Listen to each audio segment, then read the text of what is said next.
Hello and welcome to Brains Trust series. Let us take a look at the current geopolitical scenario. There are currently two kinetic wars being fought on Earth.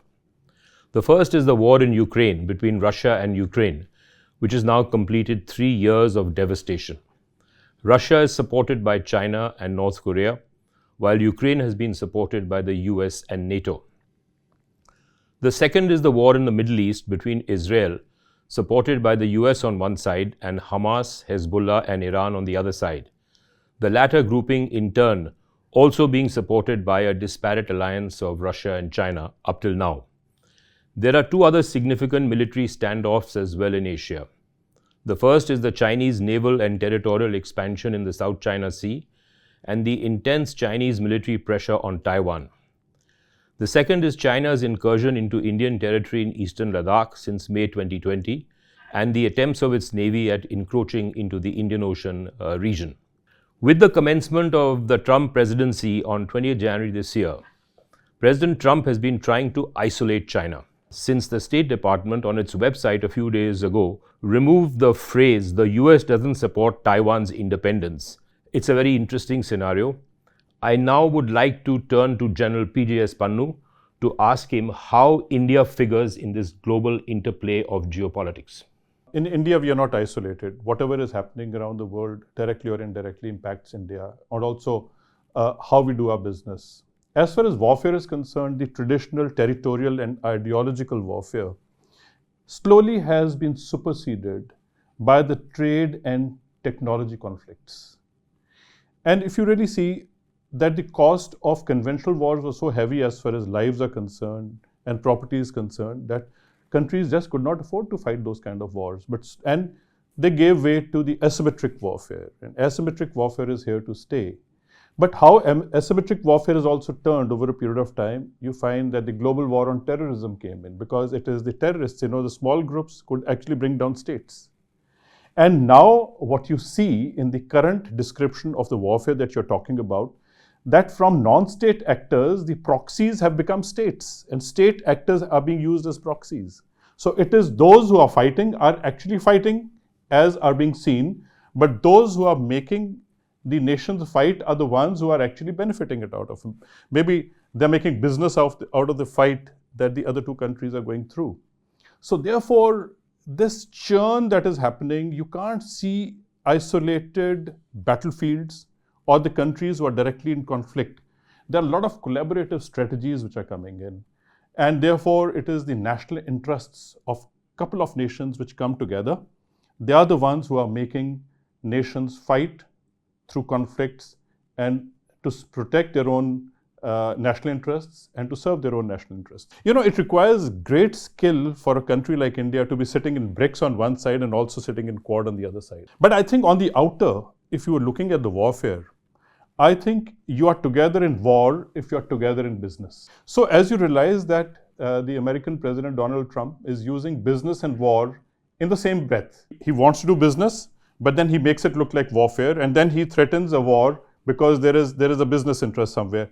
So really speaking, if a country has to prepare for war, a country must prepare a military industrial complex.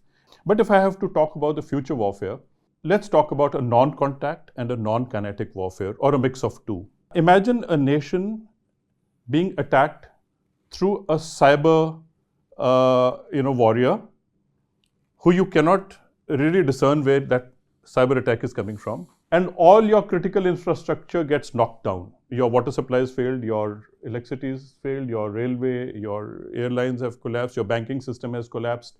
The cars which are being run on chips are also somehow going here and there. At the end of it, the nation comes to a grinding halt. And then if you have to do a hard kill on a nation, use a hypersonic missile.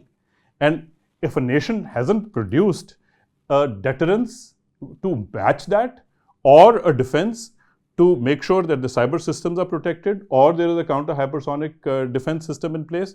So the industry is going to be a domain of warfare. And when industry steps in as a domain of warfare, it is going to be autonomous warfare. And autonomous warfare cannot be fought unless you have the autonomy and control over what happens. If it is out of control, autonomous warfare can be a very, very, very, very messy affair.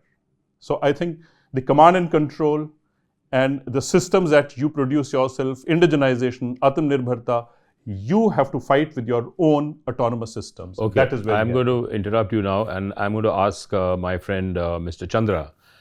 Mr. Chandra, can you tell us what C2C Advanced Systems does, and can it help Indian industry prepare an indigenous response for autonomous warfare, as artificial intelligence will be a major but worrisome asset in this whole business? We built the company on its foundational software, architecture and software, which essentially takes sensors, seekers, communication data into a single platform. This is indigenous, with about 5 million lines of code, tested out on 2 frigates in Malaysia, where multiple sensors came together into a single platform, along with data, along with communication, and proven system. It's a state of the art. It's modular, expandable, and adaptable. Essentially, what it does is you can take an old system bought over the last 30, 40 years, current system, and the future capabilities that are being built in your artifacts, which is the warfare artifacts. All of them can be combined into a single platform, and out of that comes a whole bunch of data that allows you to do machine learning, deep learning, and artificial intelligence. It also incorporates the autonomous systems, both the sea autonomous system, the air autonomous system, and also the land autonomous system, which will usually be a robot. What about the space? The space, without the space, our system will be left with a piece that's missing. So the space is also included in what we do.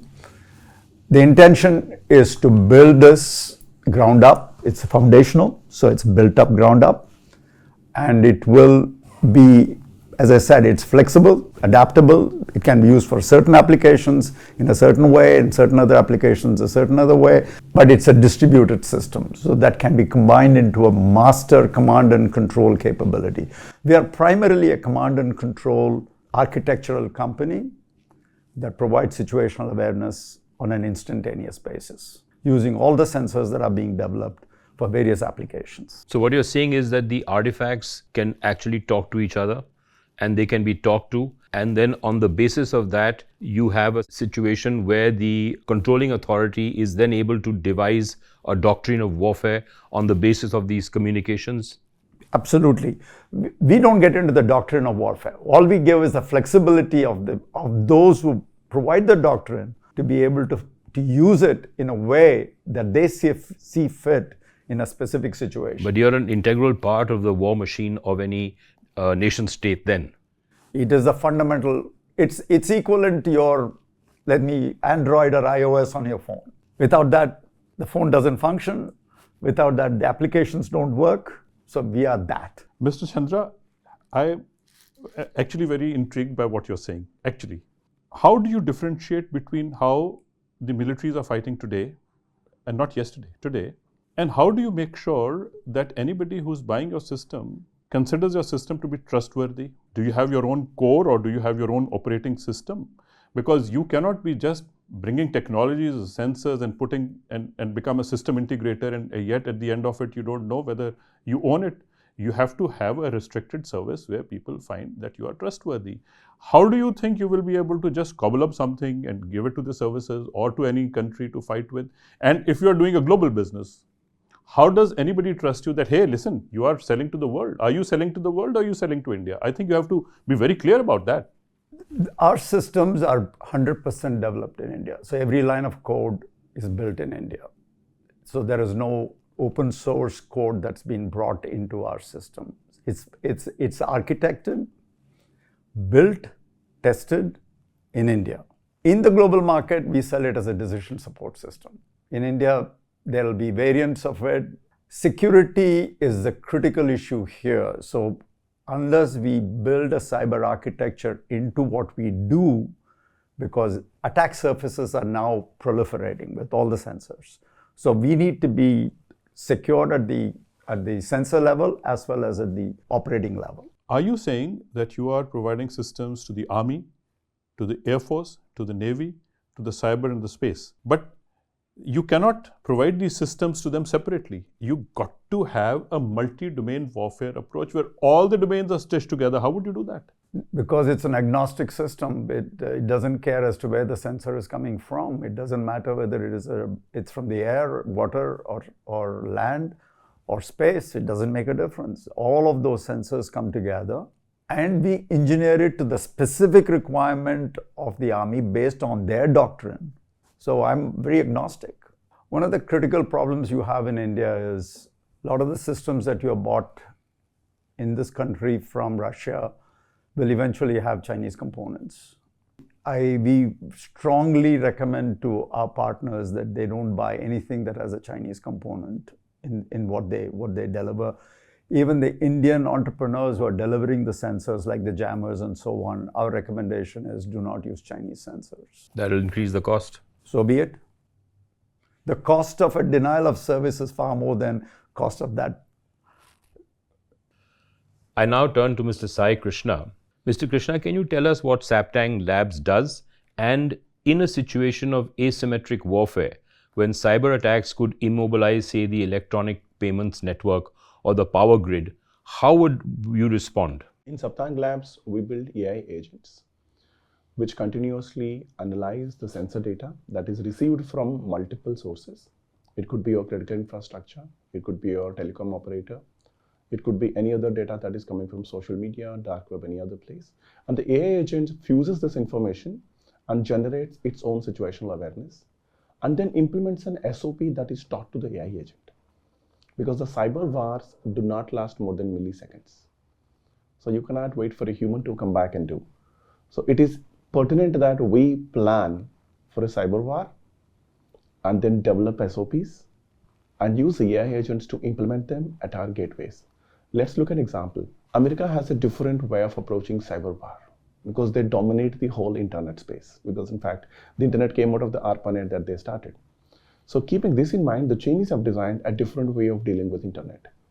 They have designed internet pretty much like everything they do. They built a wall around it. They call it the Great Firewall. The China lives inside the firewall. Now where are we? We are caught between both. Neither we have embraced the Chinese model of covering ourselves up and defending our critical assets inside, nor embrace the American model or partner with American model so that you have full visibility of the network and traffic so that you have an advantage over your competitors. So I would simply say by failing to plan, we are planning to fail. So simply put, you're saying that we should choose sides. We cannot sit on the fence. We have to be inside either the American firewall or the Chinese firewall. Not really. I'm saying we still have sufficient space to draw our own approach to protecting what we now call as an industrial term, critical information infrastructure.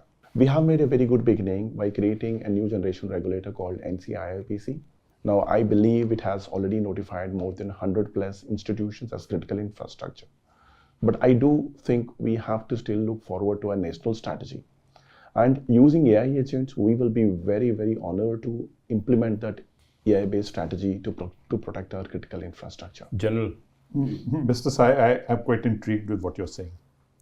You are saying AI agent, which is autonomously going to find out the gaps, find out if there is anything which is open or doors are open or back door there is something happening and automatically plug it. How do you think you will be given access to this by anybody without knowing you that, yeah, okay, you can make the AI agent sit on my system and how does anybody develop a confidence and trust in you to allow your AI agent to go and sit on your wall? So I understand that. So the regulatory aspects of AI are currently under discussion in multiple forums. And I'm sure the lead in these forums is being taken by the military forces all over the world, not only in India, everywhere. So there are certain standards called as explainable AI, which basically means if AI is making a decision, AI should be able to explain the decision to you, which is why our AI agents are built on the SOPs that you frame, so that you have confidence that the AI models will behave according to an SOP that is designed by you, so that the humans can coordinate with AI agents. I'll give an example. Let's say there's an attack going on in the stock market in India. Now the human agents, which are basically the Securities Exchange Board of India, or it could be Ministry of Defense, it could be NCIIPC, it could be any other agency like MITI. So they get their alerts immediately that I'm observing an attack, and I have taken prerequisites. So to borrow the American phrase, we are probably not at DEFCON 1, but we are DEFCON 2 or DEFCON 3 in cyber terms. Now the humans can collaborate with AI so that we have a faster response. My point is the advantage the Americans have by having visibility over the cyberspace, and the Chinese have by building a firewall around them. We can offset that advantage by building our own AI agents. Two more questions come out of what you're saying. One is that you are Saptang Lab. There must be many Saptang Labs. Second thing is, how do you make a proof of concept to say, I'm the one who's going to do it? Because you can't actually share the responsibility among many labs such as yours and then be able to deliver something more wholesomely. So how do you deliver a proof of concept, and how do you integrate all the other labs like you? Because you see, it makes the whole system appear very complex. How do you simplify this? This basically, so you're asking about a question of, how do you engage with an ecosystem at the same time while retaining your competitive advantage? Now, cyber warfare or combating a cyber warfare requires presence of a robust ecosystem. Yes, you're right. There are many companies like us working in many spaces, but the differentiator for us is simply this. Most of the companies in cybersecurity domain, they focus either on protecting an institution by watching it from the outside or protecting an institution by watching it from the inside. And most of the cyber products, even today as we speak, they just create a notification that, yeah, I suspect something is going wrong.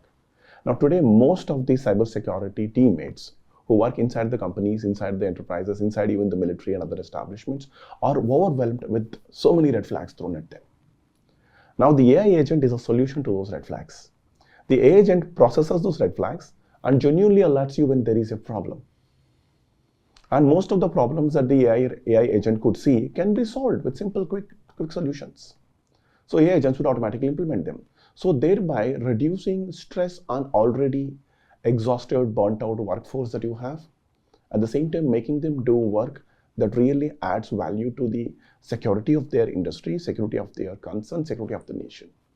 The only thing I would add here is on the cyber side, unlike a company called Palantir that was developed in the US by the CIA as an original funder, who built the foundational cyber architecture.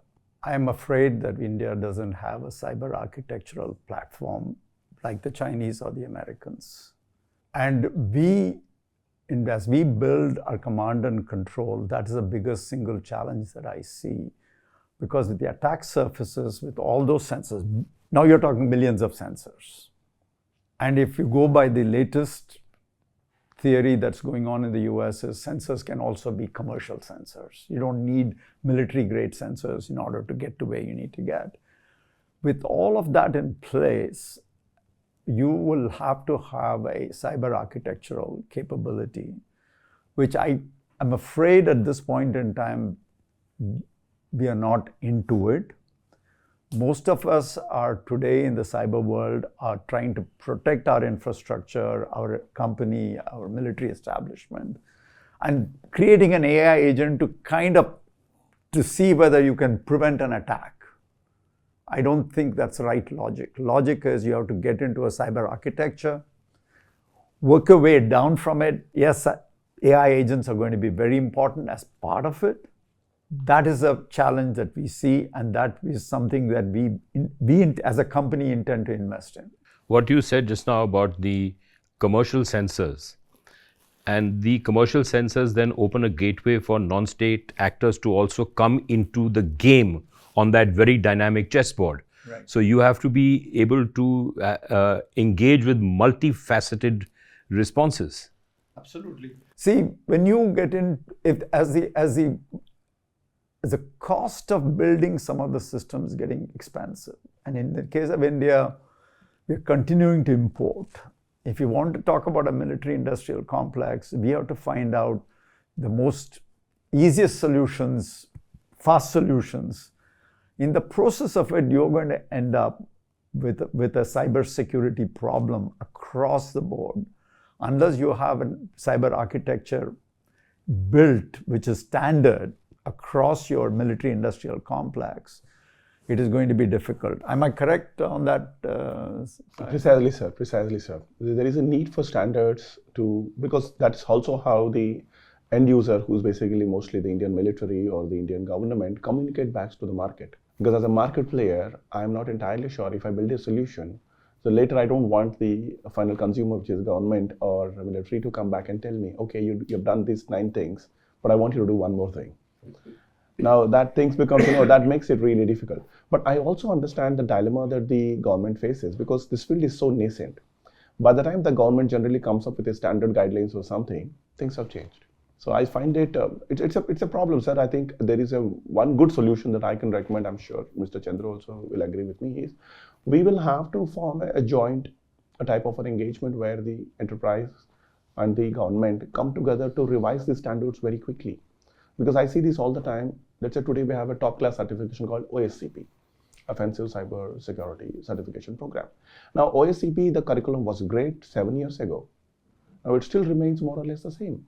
Now, whereas the cyber hackers have moved on to many, many fields.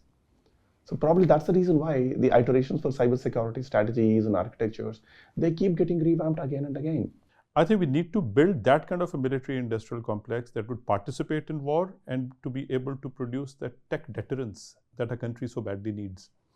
I think what sense I'm getting out of our discussion today is that it is not that, India has not done 20,000 things and others have done it.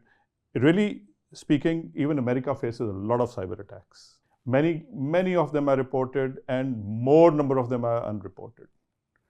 Similarly, China also must be facing some cyber. You see, it is just because China is a very closed country. They can't communicate. They have firewalls. But I'm sure even attacks are going there. So it is not that everything is wrong in India and everything is right outside. I think generally the entire world is getting into a situation where there is a huddle to collaborate in technology and protect together as the national interests grow together. I think we have to look at alignments and grow together. No one nation can build the entire missile system or an aircraft, internally. So I think the military complex, industrial complex, which will come up, will also have to have partnerships, will also have to have certain core competencies which say, okay, even if last minute I don't get spares or don't get support, I will be able to do it on my own. I think we have to make a very subtle difference between strong by ourselves and stronger through collaborative technologies and strategies. So I think to sum up, therefore, autonomous wars cannot rely only on strategic autonomy. You have to choose a side. Thank you, gentlemen, for a very enlightening discussion, and I hope we'll have some more in the weeks and months to come. Thank you. Pleasure mine.